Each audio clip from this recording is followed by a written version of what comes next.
To pray, there's no angels where I go. Only pieces that are broken, scattered dreams across the floor. I'm home. Alrighty, hello everybody, this is Kiru's show here. Now, before I do begin, if my breathing does sound a bit different or off, I put on my headset again. Usually whenever I record with this, I don't have it this close to my face, or my mouth. In fact, I want to say it's a pretty good distance right now, but if my breathing does sound a lot heavier or, well, I'm doing it more often, I've been having a problem with my asthma today. And hopefully, I won't need to stop. So, let us begin. Whenever we last left off, Midoriya and Inko were at Deku, and they were sitting at a bar. Her showing off more and more of the stranger abilities that a ghoul can do.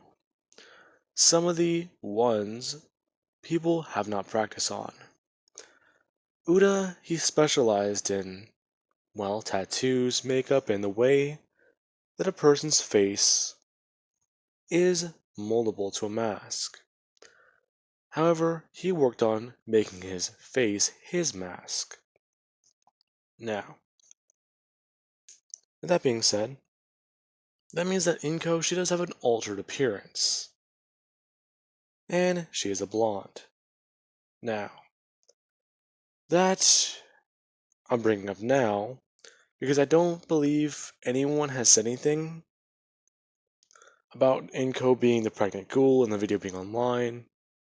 People seeing her, then looking back at the video, tracing it back to her and finding out that she's a ghoul. I don't believe anyone has said that yet, but I think someone might say it eventually. So anyways, let's continue. Now, with that being out of the way, let us cut to a couple years later. Roughly about 5 to 6. Around the age of 10 for Midoriya. He's been learning and changing a bit. And all the time that he's spent with his mother, he's learned quite a lot about his Kagune. The way he's supposed to use it, the way he can fight with it, and the way to avoid certain injuries. Since ghoul organs, if they're hit or struck a certain way, the struck can be fatal. Or it can at least slow down his regeneration capabilities. Midoriya is currently, at least, at school. Quite a lot of people do take notice to him. He's usually that guy who is, well, deemed fairly strong. And he does at least look pretty muscular. Some people do take notice to this, thinking that that guy probably is going to go to UA one day, right? Yeah, it's probably a likelihood. Yeah, but you guys don't even understand the half of it. Apparently, there's a rumor going around that him and Baku always fight. And the guy barely even uses one hand. I doubt it, dude. No, I'm being serious. There's a lot of rumors floating around about that guy. Midoriya looking in their direction, before bringing his hand up and setting his left elbow on the desk, turning his face to look at them all, asking them if they are talking about him. A lot of them just staring straight at him, and freezing. That guy, he heard them, right? No, there's no way. With everything going on, he shouldn't be able to hear our conversation. Midoriya is still staring at them, not saying a single word. As they do at least take off. They were kids from, well, his other period classes. So, that won't really be a problem anymore. Now, with that out of the way, Midoriya, he would just do one thing. he would make his way over to Deku after school. Bakugo not too far behind him, talking with him and asking him if he plans on training today.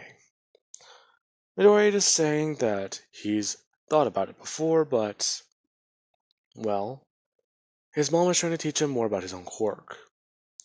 Oh, okay. Well, what about tomorrow then? I'm not too sure. I might still be very busy. Oh, come on, Midoriya. You're always busy. Why don't you ever take some time off for yourself? Have a bit of fun. Well, I mean, I could, but at the same time, I'm trying to, well, work on my quirk. Midoriya lying straight to Bakugo.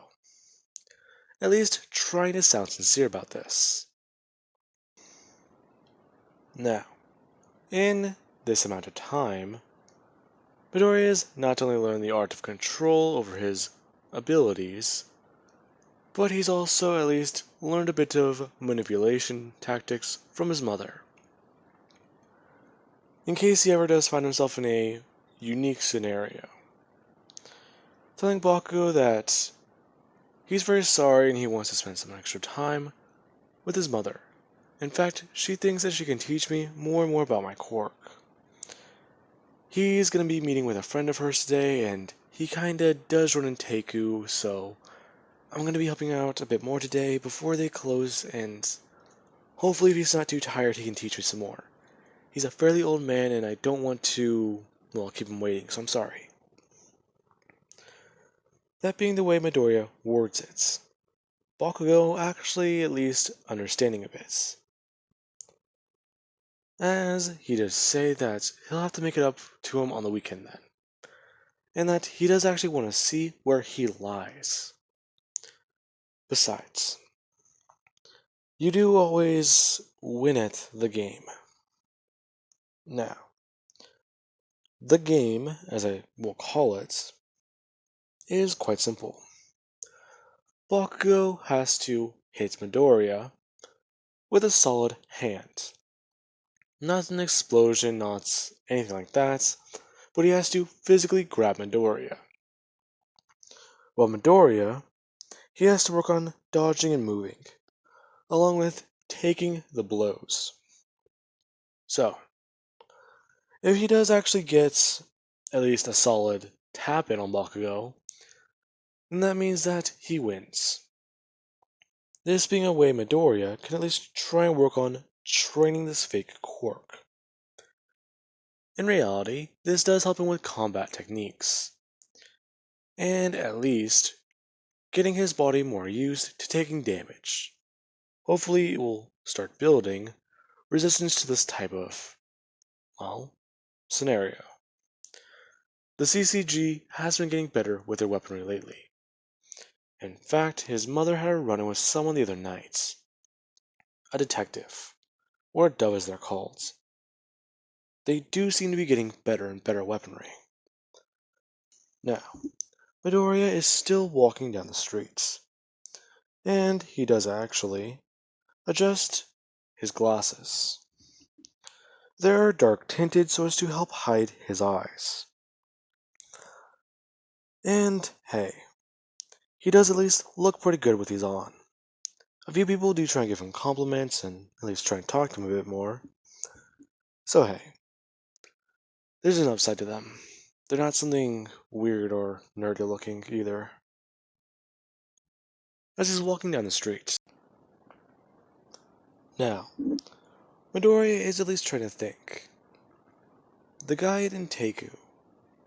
He did lie about it, yeah, but there's gotta be something that guy knows, right? He's a fairly old man, and he is a ghoul after all. And what was it that he's heard before? Respect your elders because they're old and wise? Something like that. That means that that guy's probably a pretty strong ghoul. Maybe, but even then, the guy's been very helpful to us. To Mom. And she's tried as much as she can to pay him back. I wonder, should I try helping my mom? That being the thought that comes into Midoriya's mind as he's walking through the intersection. Now, with that being said, there is a large explosion across the street, and Midoriya, he immediately reacts to it. He heard the mechanism exploding, immediately running directly down the street and into cover, thinking for a second that there is a villain attack, and that he needs to be careful. And he does look up and see what's going on.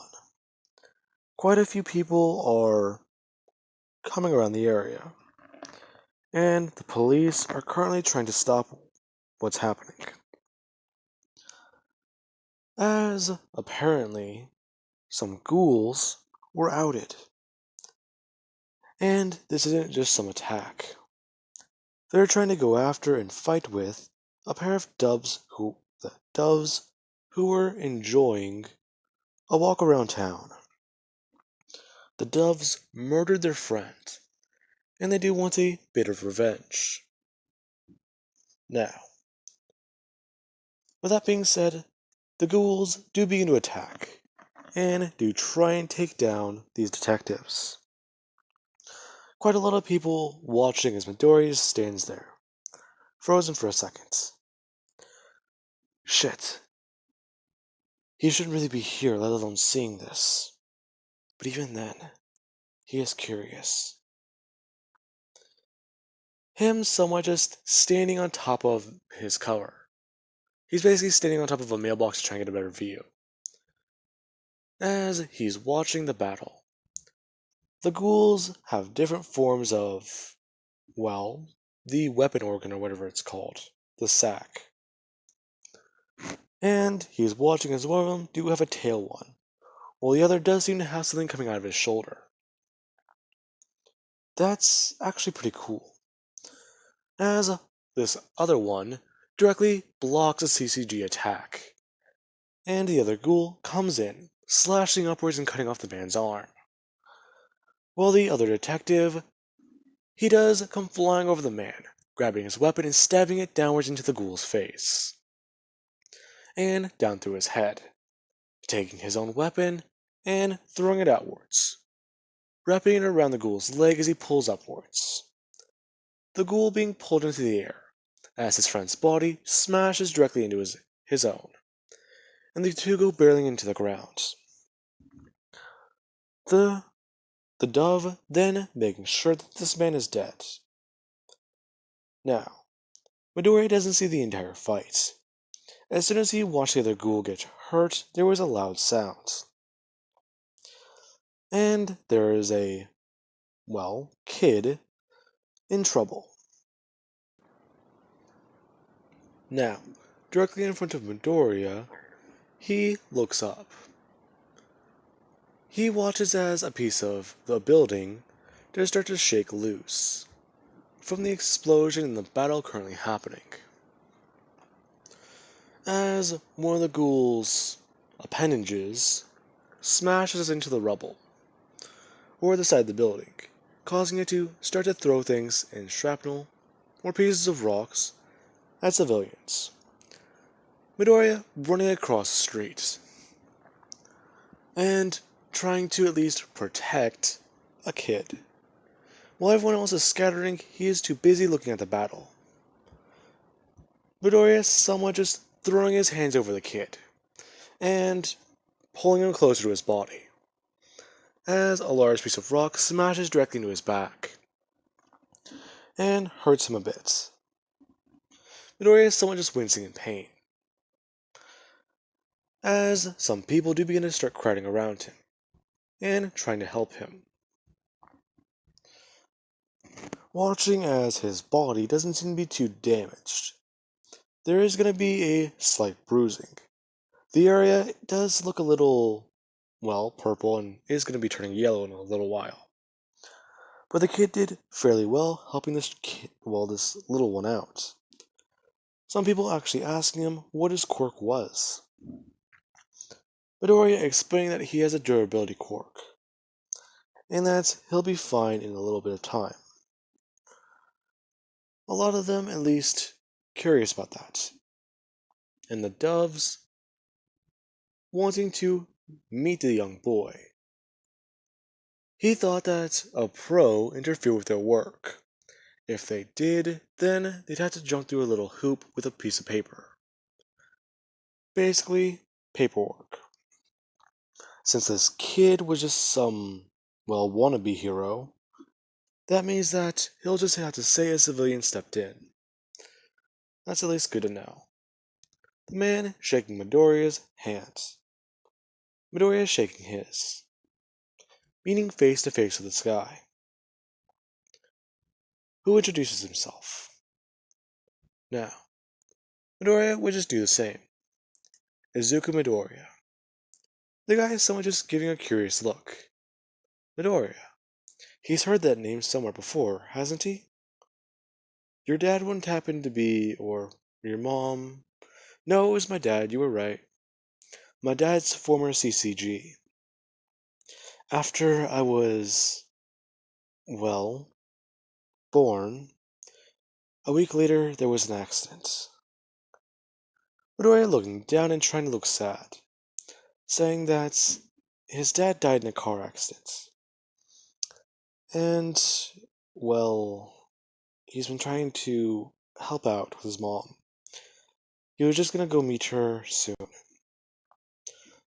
But I didn't want that boy to get hurt.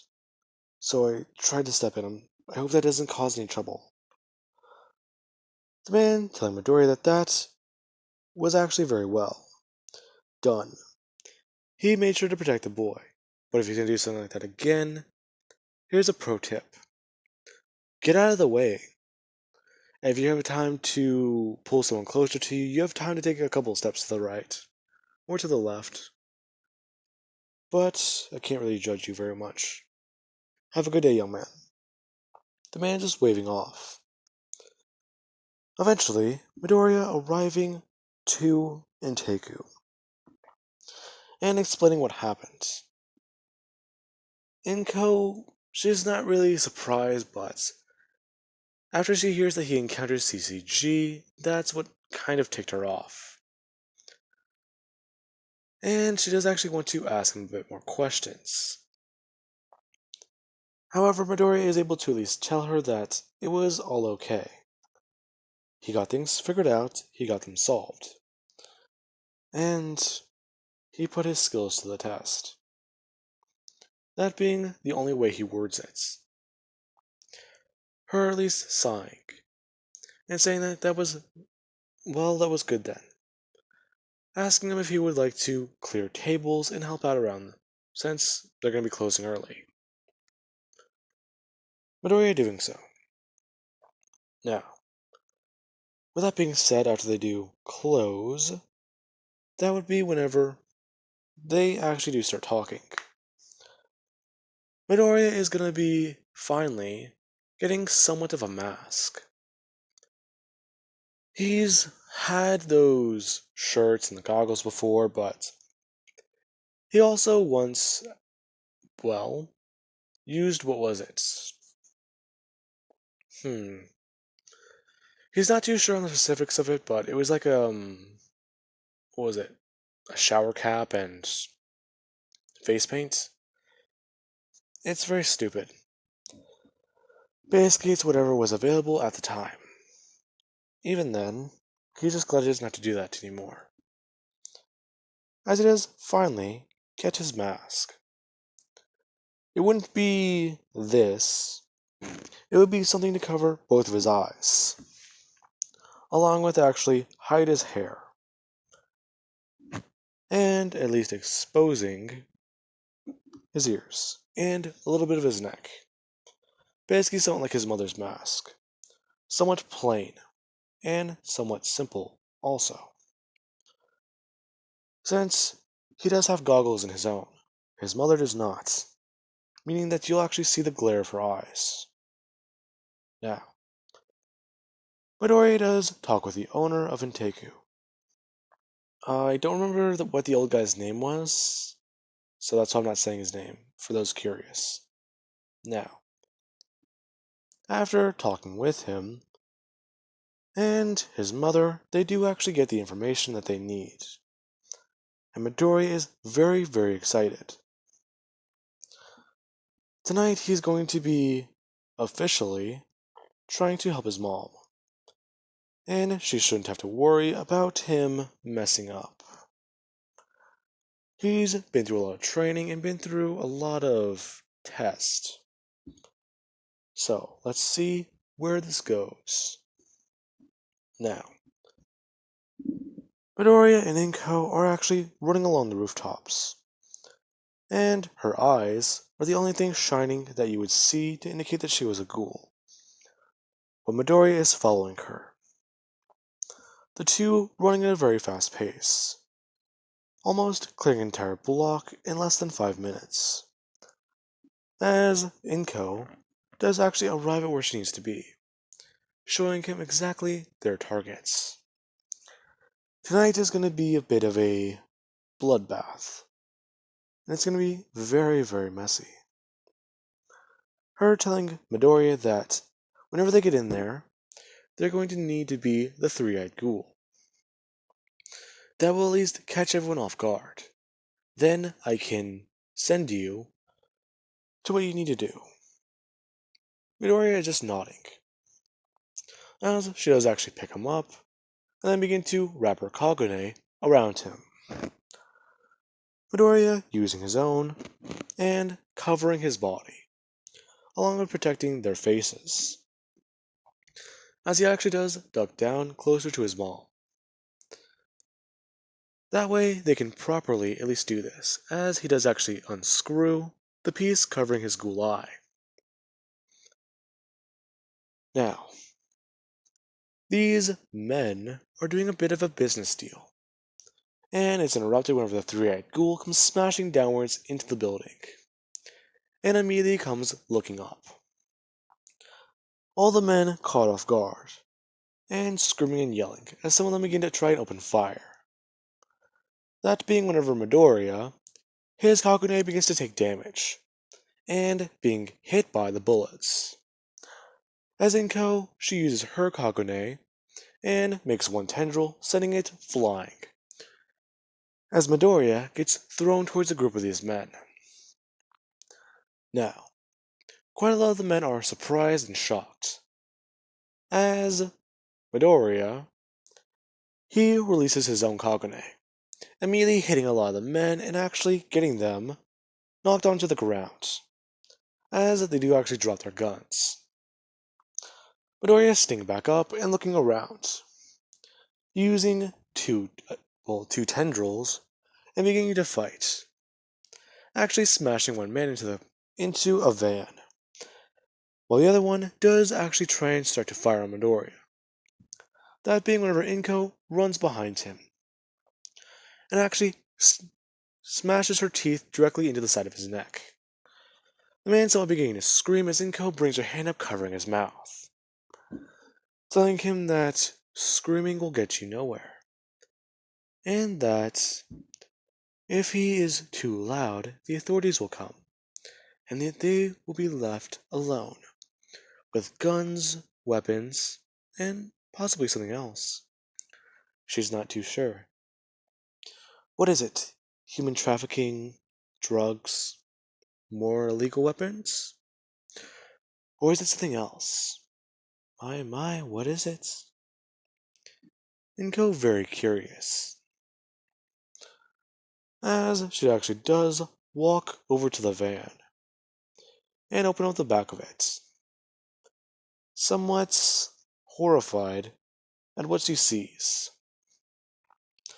before immediately slamming the doors closed and turning around, tackling the man to the ground as she rips his throat out with her teeth, not even bothering to try and make it elegant, or at least somewhat clean and easy to move. Now, Midoriya is just watching that, as his mother does actually look a bit angry. And she stares at Midoriya for a second, telling him that they need to find the rest of those men. and that they will call and take you. However, dear, you do need to make sure that these monsters are dead. Her just beginning to walk towards him, as her Kagune starts stabbing into the bodies. A lot of men screaming and actually letting out some pain. As she actually just grabbed Midoriya and instruct him on what they're going to do.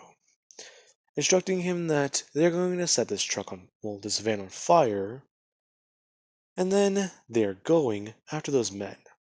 It does not matter if heroes or other people see them. This is a job for the three-eyed ghoul. Do you understand? Yeah, Mom. But what did you see? That doesn't matter right now. What does matter is why we're doing this. Now, with that being said, Midoriya and her would begin to make their way out of the building, and Inko is currently tracking the scent of weapons, the scent of gunpowder, anything she can to identify the man. Cops are in the area too, and she's not focused on the ones coming towards her. She's focused on the scents going away from her, along with what she smells from that van. Now, she's jumping across the rooftops, and she finally does smash into and land on the car. As Midoriya's Kagune, which is covering them, has Inko's come out from underneath it, and begin to stab into and actually hit the men inside the vehicle. The driver is beginning to swerve the car and try and shake Inko off. Now, a lot of people do see this happen, as the man, he smashes the vehicle and sends the two flying off of it. As they do hit a wall, Inko getting back up and watching as the man does try and get out of the vehicle and run off, before immediately having his legs swept out from underneath him and being smashed to the side, hitting a fire hydrant and then being smashed back into his vehicle, before being lifted up and actually just hung there for seconds. As she actually does bring up her hands and move Midoriya's Kagune out of her face. The man getting a good look at this ghoul, the mask. She's Binge. The Binge Eater. Oh god. Her just saying that he's a monster for what he does. Listen, lady, it's just business.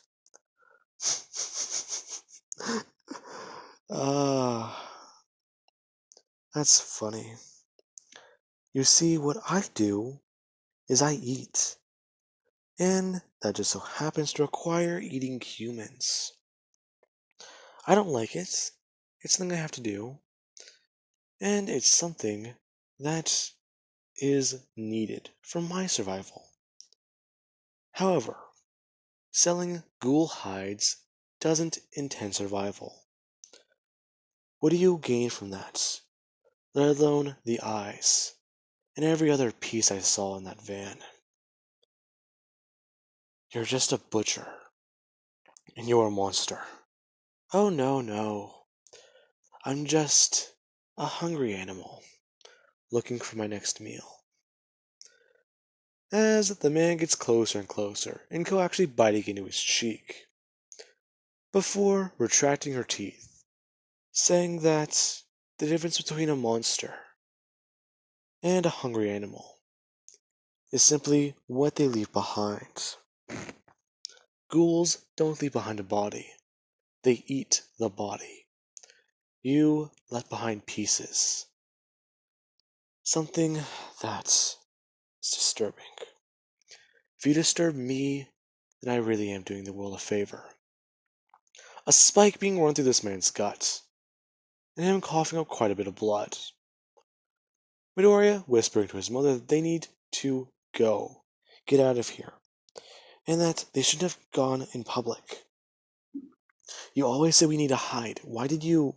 I'll explain this later, Izuku. Her somewhat whispering that a bit louder than she meant to. as sirens are in their general vicinity. Inko looking down at the man and finishing the job. She might be angry and furious right now, but if that man heard his name, then they're going to be in a lot more trouble. Before she turns and begins to start running, as she forms claws out of her kagune. That's formed from up her arm. And she immediately starts running along the rooftops, beginning to run more like a wild animal. Now, she basically formed claws on her hands and some on her feet, so as to scale the building better and then just start running like an animal, like a dog, or a wolf, which would probably be a better analogy. Now, with that being said, eventually, in Deku, they would have gotten their hands on some of the bodies. They weren't too far behind. And after the gunshots and everything, they did at least move in, take on some of the bodies, and torch some of the van. Where they did leave, cops were already there, and they were cutting it a bit too close. Now, the cops did at least report what they found, and Midoriya heard about it, and at least understood his mother's anger. It was justified. And, well, yeah, he's not too sure where this leaves them. But his mother was at least happy with how he performed. And he didn't really get very hurt. Then again, it was actually a lot better since they kind of did something outside of what they were going to. In fact, the three-eyed ghoul is now a local legend. Actually, a bit more of a witnessed one. Going from a local legend to that, since there is at least footage of it. Now, with that being said, I do hope you guys enjoyed. And have an amazing night. Oh, I hate asthma.